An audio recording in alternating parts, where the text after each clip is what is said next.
ça dépend de l'heure à laquelle vous nous recevez la tête à chaîne Nabino. Qui n'est nul autre que Bayoka News Télévision vraiment sur le terrain. On fait ça Nabino d'information en exclusivité car on est sur le terrain.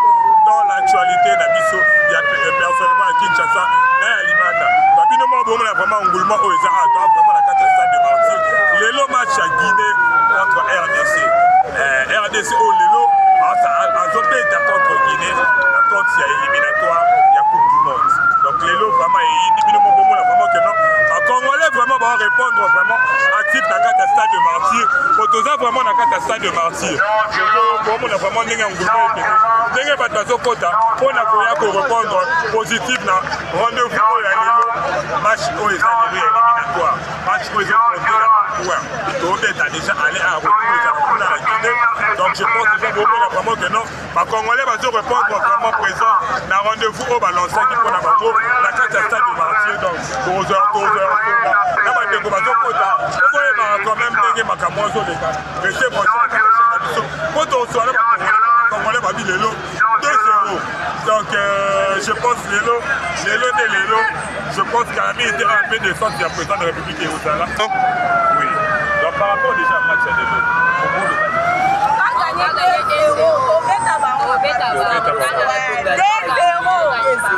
est-ce que vous avez tout parce que la photo est en direct sur internet?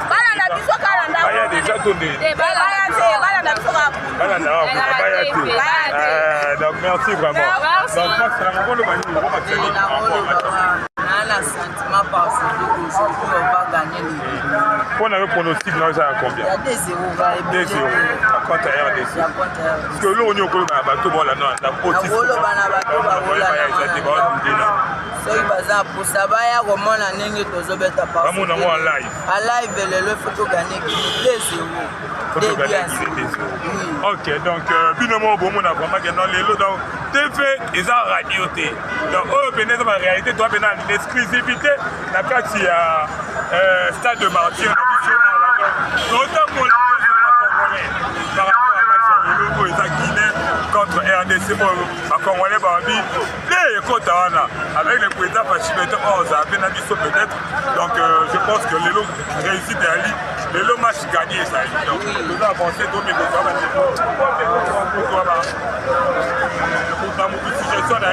là va pronostic de donc bravo.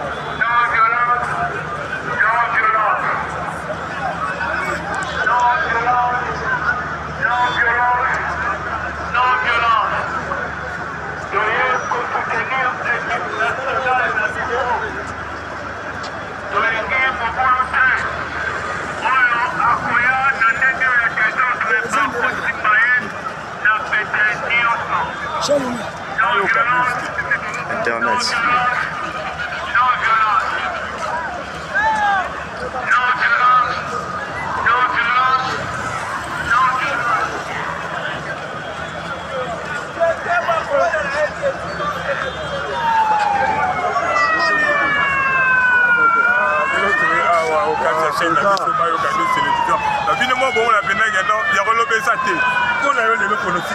On a pronostic à l'élo donc parce qu'on est belé à 0.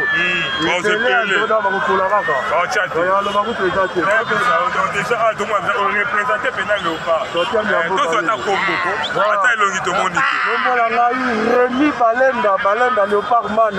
Léopard Totem Yambo, mascotte. Le Congo, pas le gâteau, vraiment la pénal qui l'a pété ça. C'est que les lots pénal sont.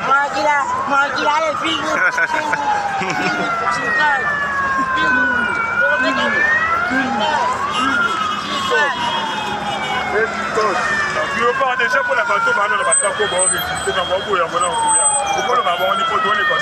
En tout cas, on va parler. Pour y aller la carte de Martyr pour soutenir les 11 nationaux, la Bico. En tout cas, pour y aller soutenir l'équipe de la Bico.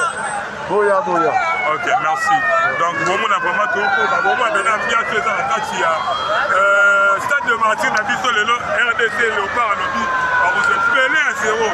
Donc, Calamir était fait le patron de la RDC, Calamir était en commandant ministre de la mission sport. Donc, on a vraiment que non. Parce que je répondre vraiment positif à kati ya stade de Martyr mpona ndembo oyo ezobetama lelo match éliminatoire entre RDC na lelo mpena Congo mpena balobi 4 ezali wana. Donc déjà je salue rapidement bamuto azala trop totalaka ne mayele na mayele babuka basu derrière les images de Congo jour lelo mpena nde lelo lelo kakos mpona ma pronostic eza 3-0. Non, c'est notre mibale. C'est notre chadi. Ça sent même moko. Ça sent même moko. Donc pour la bateau ce que bon la donne à ta couche. Bon résister pour tous les en direct. Pour la balle na ndako la senga qui ezali boyande. To vivre live au talende balle na terrain. Betene to bete souda. Merci vraiment. Donc binomo bon on a vraiment que notre vraiment la carte ya stade de Martyr. Donc les lobes là Congo. En fait, d'abord, il y a 3. Donc, je pense que Congolais peuvent répondre à l'invitation. Donc, les lots, je pense que la carte à chaîne, il ne faut pas y pour les personnes qui ont toujours l'information. Donc, on va y avoir sur la rade à Bandeko. Donc, on va y avoir sur la pronostic par rapport à un match pour les lots, pour les autres affronter l'RDC dans la journée. Comment pour faire un peu un pronostic d'abord, un match pour aller là, match pour Congolais à reprendre la route. Et pour te dire que l'autre vous faites d'abord.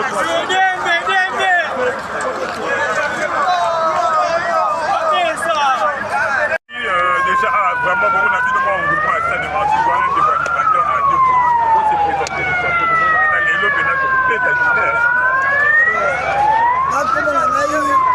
Voilà sur le Mabélé, c'est le Bébouchou. Nissa Mabélé, et l'agent animateur principal, moi, le président Maloula.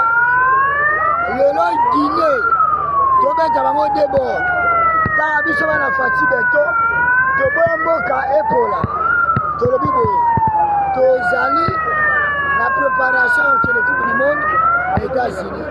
Et de ce Maka. Ceux qui vont Zali, les supporters, les supporters, ils vont être la ministre de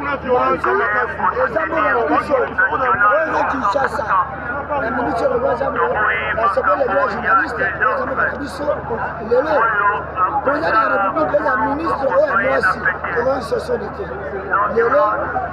Ça va d'abord. Après ça, et pas la bango, mais ça va 3 bords et ça va la 5.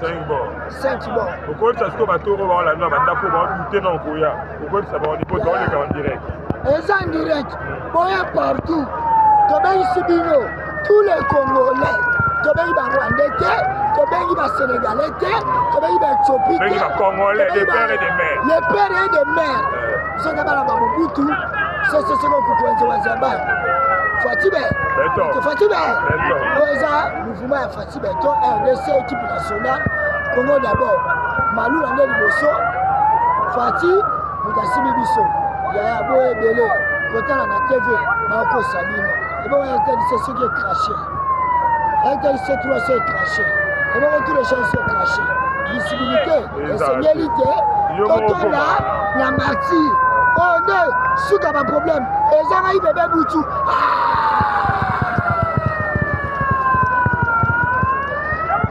International.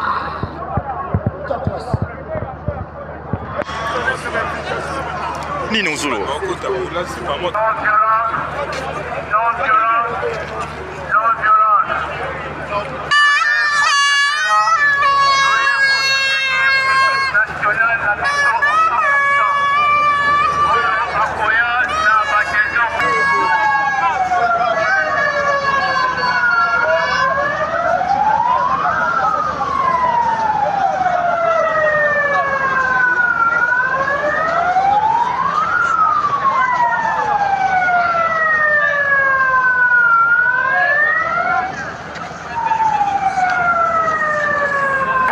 Bonsoir. On a pour informer on a vraiment avec le général.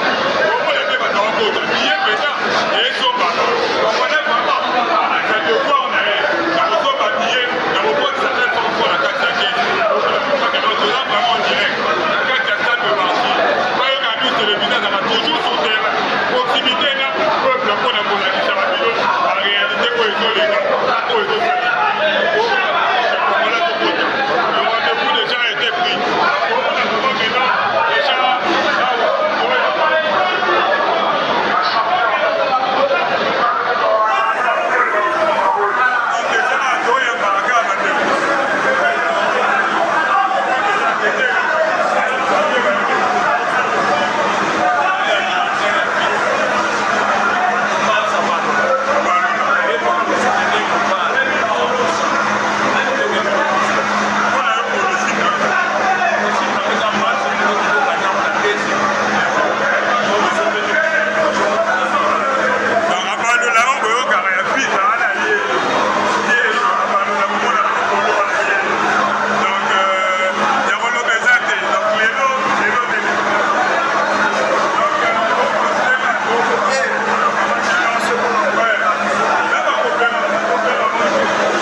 déjà.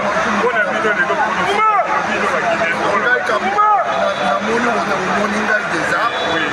nous sommes des frères. Oui, on est frères. On est africains.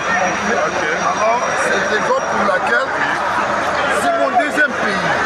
Parce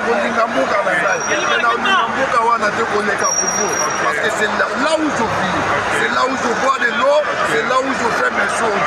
Là, nous sommes même morales. Et pour vous, vous allez dire quoi pour les gens qui vous suivent? Quel est le meilleur gars? Quel est le meilleur gars? Merci à vous. Vraiment, vous avez un moment de moment que non, que ça va de la mission de la Guinée. Oh, vraiment.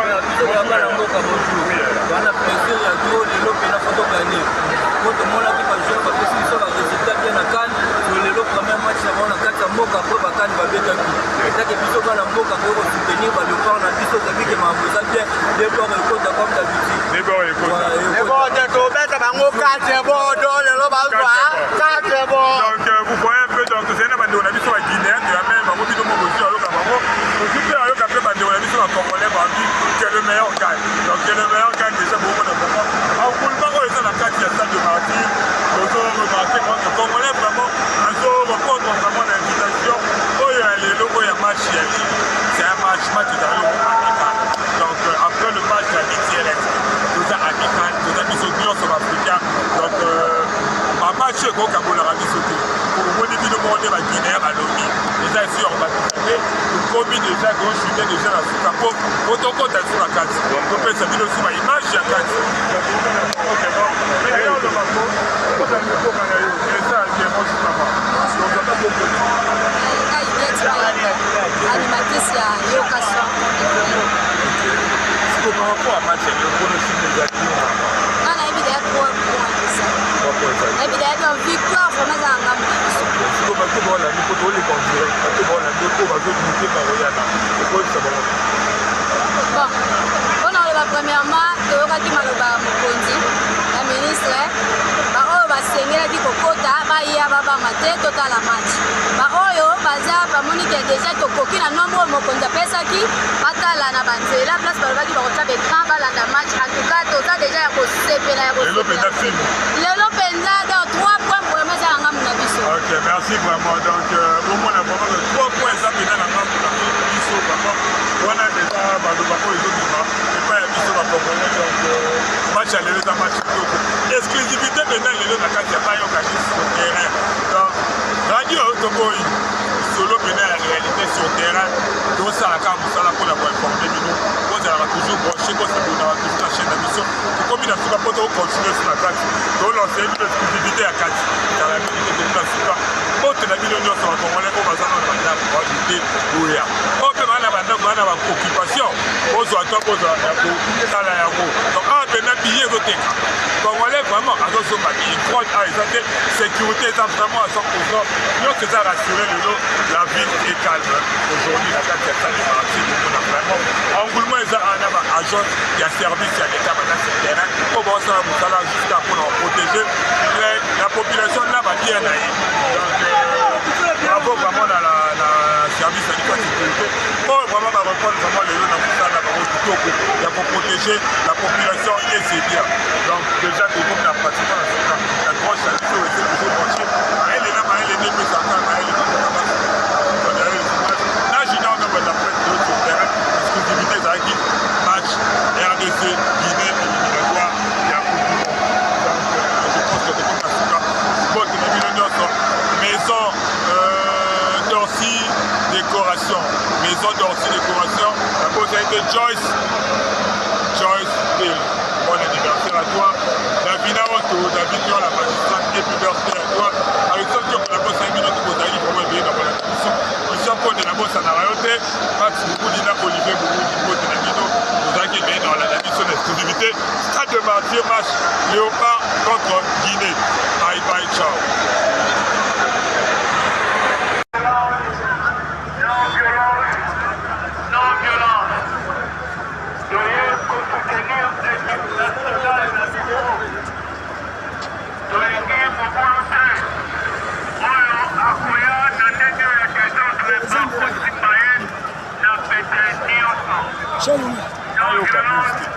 Internet.